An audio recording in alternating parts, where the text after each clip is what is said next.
The spiritual consequences of sodomy, forbidden knowledge, occult warnings, and ancient esoteric truths.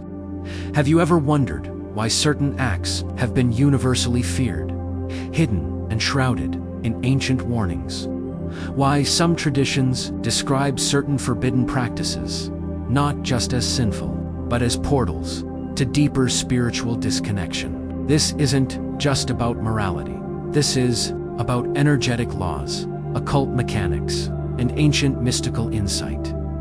Tonight, we explore one of the most controversial, mysterious, and forbidden topics in spiritual history: the hidden and spiritual consequences of sodomy, from ancient religious scriptures to esoteric rituals of secret societies to the dark corridors of energy manipulation. This act has long been surrounded by warnings, symbols, and spiritual consequences that most dare not speak of. This is not judgment.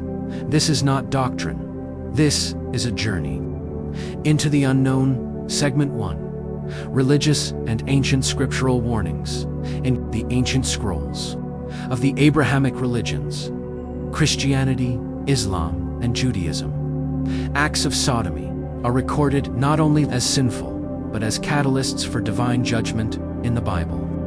The destruction of Sodom and Gomorrah is not just a historical tale, it's a spiritual allegory.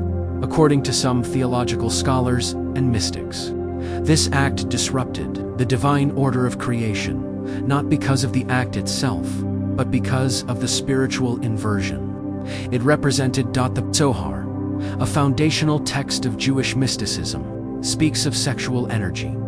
As a sacred force, it warns that when used incorrectly, particularly through channels that were not designed to circulate life force, it causes a breakage in the vessels, a fragmentation of light. In Islam, the Hadiths speak of such acts, attracting shayateen, dark spirits that feed off misaligned sexual energy.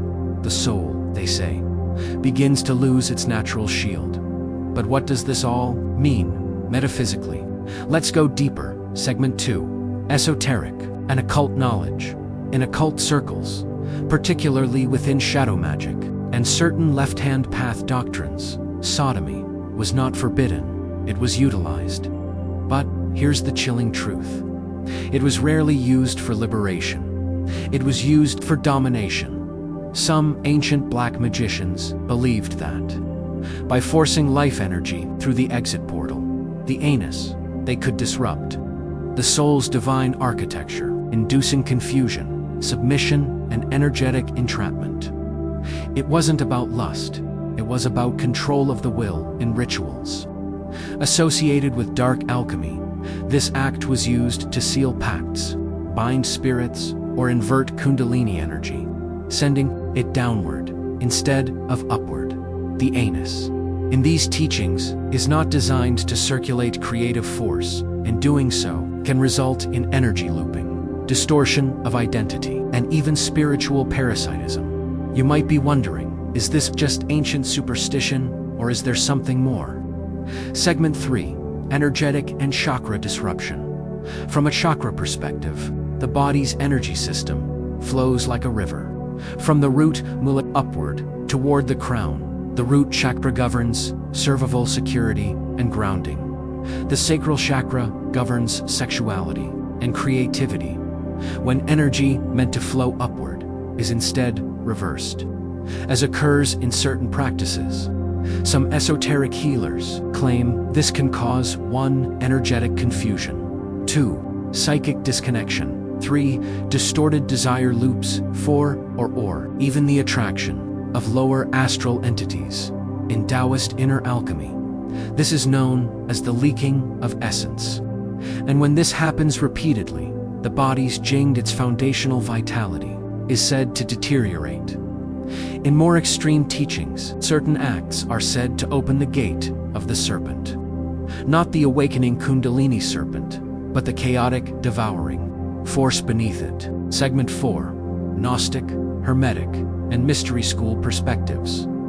The Gnostics believed that the physical world was a trap, a simulation controlled by archons, and that the misuse of sexual energy bound souls further into the matrix of flesh. To them, sodomy represented a spiritual inversion, the sacred union, meant for ascension, reversed for egoic indulgence. Hermetic texts speak of preserving the sacred fire. And when that fire is redirected without awareness, it risks becoming a devouring flame. In contrast, some mystery schools used sacred sexuality consciously, but always with intention, always with spiritual alignment, never for entertainment, and certainly never unconsciously. The difference: one approach seeks to liberate the soul, the other feeds lower energies and strengthens illusion. Segment 5: Modern Psychological and Spiritual Interpretations in the World. Of transpersonal psychology, the act itself is not inherently wrong, but unconscious indulgence is repeated sexual experiences, driven by compulsion, without love or integration, are seen as spiritually numbing. They create ego inflation, trauma layering, and eventually a disconnection from meaning. Today, with the rise of hypersexualized culture, many have lost their energetic compass. We chase pleasure while ignoring the subtle whispers of the soul. Therapists like Carl Jung once said, "What you do not bring to consciousness will appear in your life as fate." This applies not only to traumas, but also to unconscious rituals we repeat in the Dark Dot Segment 6. The other side of the story. But here's the paradox. In certain non-dual tantric philosophies, all acts, yes, even those deemed forbidden, can be made sacred, if infused with presence, reverence, and deep awareness. The question isn't always what you do, but why. When sexual energy is honored as life force and not exploited as entertainment, it can become a ladder to higher states of consciousness, but used recklessly, it becomes a chain. The truth is, neither black nor white. The spiritual world is nuanced, and what liberates one soul may imprison another. Segment 7: Closing and Reflection. So what's the final answer? Are there hidden spiritual consequences to sodomy? Yes. If it's unconscious, yes. If it's used without reverence, yes. If it's part of energetic patterns that invert the flow of life. But perhaps the deepest consequence is this disconnection from the sacred, not because of the act, but because we've forgotten that our bodies are altars and our energies are holy. In the end, the question is not whether something is forbidden, it's whether it brings you closer to truth.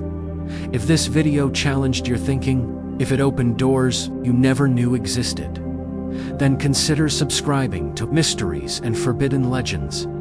Here we explore the unspeakable, we question the unquestioned, and we shine light where others dare not look.